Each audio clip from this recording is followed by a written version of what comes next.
안녕하세요. 잠수함연구소장입니다. 지난주 심해탐사 잠수정 타이탄이 실종된 소식이 전 세계 이목을 집중시켰습니다. 6월 16일 타이탄 잠수정은 모선에 실려 뉴펀들랜드의 세인트 존스를 출항했습니다. 6월 18일 타이타닉 난파선 있는 곳에 도착하여 잠수하였고 1시간 45분 후에 연락이 두절되어 수색 작전을 시작했습니다.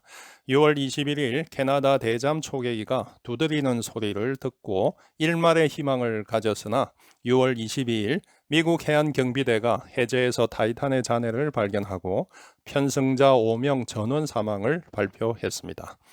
타이탄 같은 심해 탐사선 그리고 그런 관광 자체가 우리에게는 좀 생소한 부분이기도 한데요. 이 심해 탐사선의 세계를 먼저 알아보고 이번 사건을 분석해 보도록 하겠습니다. 심해 탐사 잠수정은 무엇일까요? 1000m 이상 깊은 심도까지 내려가서 해저를 탐사하고 필요하면 생물이나 광물도 채취하는 그러한 잠수정입니다. 통상 이렇게 생겼죠. 이러한 심해 탐사 잠수정은 높은 수압에 견딜 수 있는 선체, 밖을 볼 수 있는 유리창, 밖으로 빛을 비출 수 있는 램프, 수중에서 기동할 수 있는 기동력, 동력을 공급해주는 전원 장치, 편성자들이 숨을 쉴 수 있는 산소 공급 장치, 이산화탄소와 습기를 제거할 수 있는 장치가 있어야 합니다. 오늘날 이러한 기능을 갖춘 심해 탐사 잠수정은 세계적으로 많이 있습니다. 그럼 세계 최초의 심해 잠수정은 언제 만들어졌을까요? 세계 최초의 심해 탐사 잠수정은 미국의 베시스페어입니다. 이렇게 공 모양으로 생겼는데 1930년대에 수중 생물을 관찰하기 위해 만들었습니다. 이 잠수정은 1934년 923m까지 자망하는 기록을 세웠습니다. 산소 실린더는 압력 선체 내부에 설치하고 이산화탄소 제거는 소다 석회와 염화 칼슘을 이용하여 흡수하였고 습기 제거 장치도 있었습니다.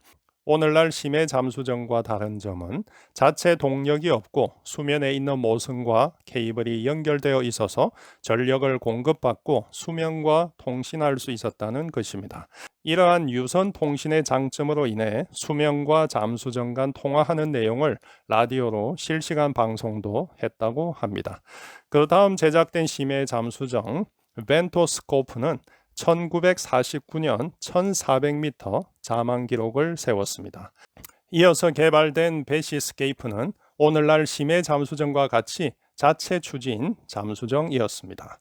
자체 동력으로 움직이기 위해 배터리 구동 전기 모터가 탑재되어 있었고 선실이 아래에 매달려 있었습니다. 이 베시스케이프는 미 해군이 구입하였으며 1960년 태평양 마리아나 해구 중 가장 깊은 지점인 1916m까지 내려갔습니다. 세상에서 가장 깊은 바다는 태평양에 있는 마리아나 해구로 1935m입니다.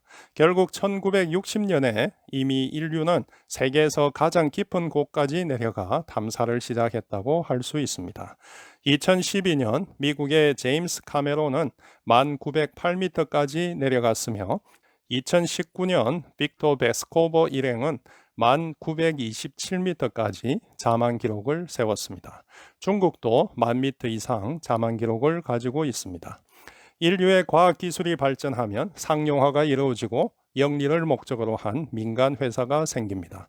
열기구를 타고 성층권에 올라가는 탐험이나 민간 우주 여행을 하는 민간 회사들이 생겨났습니다.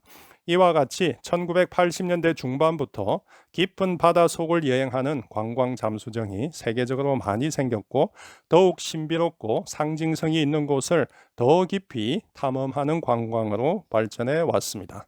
그러면서 더욱 특별하고 차별화된 상품을 만든 회사도 나오게 되었는데 대표적인 것이 바로 근본 타이탄을 운용한 오션게이트사입니다. 오션게이트사는 오명을 태우고 4,000m까지 잠수할 수 있는 세계 유일의 관광 잠수정 타이탄을 2021년부터 운영하고 있습니다.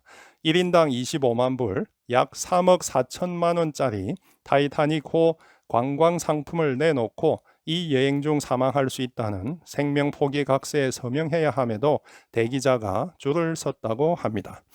심해 관광 잠수정 타이탄은 어떻게 움직이는지 알아볼까요? 타이탄은 11.5톤 크기에 3노트까지 속력을 낼 수 있는 자력항의 심해 잠수정입니다. 이 타이탄을 싣고 다니는 모선이 있습니다. 이 모선이 타이탄을 싣고 자망하는 곳까지 갑니다. 그 다음 타이탄이 올려져 있는 플랫폼과 함께 진수를 합니다. 타이탄은 이 플랫폼에서 분리하여 잠수를 합니다. 잠수 후에는 자력으로 수중 항해를 합니다. 회수할 때는 역순입니다. 타이탄이 부상하면 플랫폼에 먼저 올리고 모선은 플랫폼을 인양하는 방식입니다. 타이탄의 수중 기동은 보시는 추진기를 이용하여 아래 위로 기동하거나 앞뒤로 기동합니다. 이러한 추진기가 양쪽에 있으므로 좌우 선의 기동도 가능합니다. 안전 확인 통신은 음파를 이용하는 수중 통신기를 통해 모선과 지속적으로 연락합니다. 이번 사고는 잠수 후 1시간 45분 만에 연락이 끊겨 사고를 인지하게 되었습니다. 혹시 안전상 문제가 있어서 긴급 부상해야 할 경우가 있겠죠. 미국의 엘빈호 같은 경우는 이렇게 분리해서 부상합니다. 타이탄은 그러한 공간이 없기에 모래주머니 같은 무게추를 떨어뜨려 부력을 얻는 방식입니다. 심해 잠수정 선체는 높은 압력에서 버텨야 합니다. 타이탄은 압력 선체 재질을 탄소 섬유와 티타늄으로 만들어 강도를 강화하였습니다. 오션 게이트사에서 만든 심해 잠수정도 상대적으로 얕은 곳을 가는 잠수정과 깊은 곳을 가는 잠수정이 있습니다. 이번 사고가 난 타이탄 같이 깊은 곳을 가는 잠수정은 심해 압력을 버티기 위해서 사람이 출입하는 상부 해치를 없애고 앞쪽 관측 유리창 크기도 작게 만들었습니다. 상부 출입 해치가 없으므로 사람 출입은 이 앞쪽으로 하고 외부에서 볼트로 잠그고 푸는 방식으로 수미를 강화하였습니다. 내부에서는 사고가 나도 자력으로 문을 열고 나올 수도 없는 그러한 구조입니다. 결국 부상했다 해도 외부 공기를 사용할 수도 없고 저장된 산소를 다 사용하면 생존할 수 없는 상태였습니다. 타이탄에는 제한된 성능의 소나, 도플러 속도계, 자세각 및 심도 지시계와 가속도계가 있어서 항해 정보를 얻을 수 있지만 위치 산출은 제한되는 구조입니다. 하지만 모선에서 음파를 이용하여 유도 신호를 받을 수 있었습니다.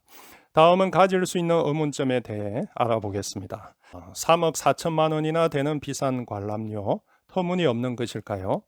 비싸게 느껴질 수 있는데 투입되는 경비를 보면 한편 이해가는 부분도 있습니다.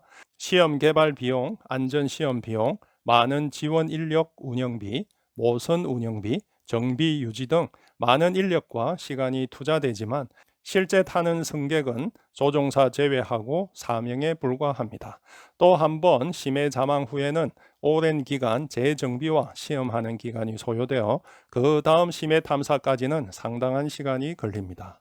안전이 보장되지 않은 무모한 탐험이었다는데 사실일까요? 편승객 중 한 명은 프랑스 국적 수중 탐험가이자 심해 잠수부인 폴 앙리 나졸레였는데 그는 수십 년 동안 타이타닉호를 35회 이상 탐험한 경험이 있는 사람이었습니다.